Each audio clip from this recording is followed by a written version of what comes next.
Sóc un nàufrag. I l'aigua està freda. Tot és blanc. Aquesta és una història d'una gavina.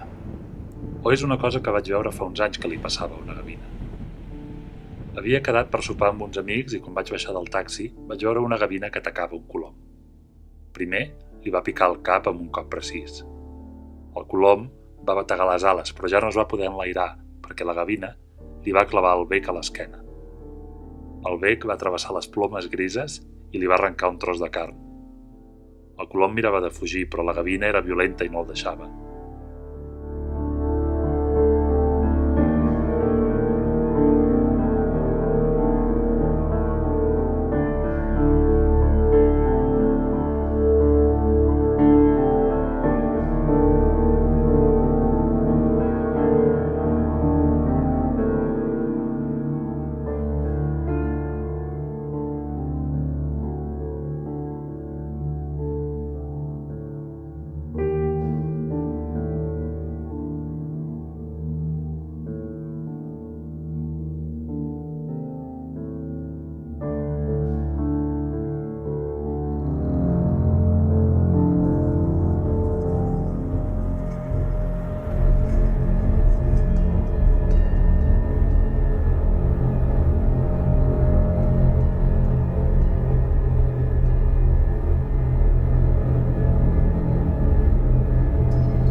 Quan vaig sortir, vaig trobar una feina a l'oficina de correus, obrint cartes sense destinatari ni remitent.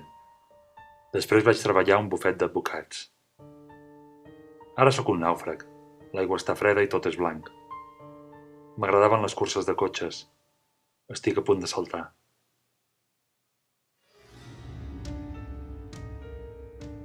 Però apareix una foca.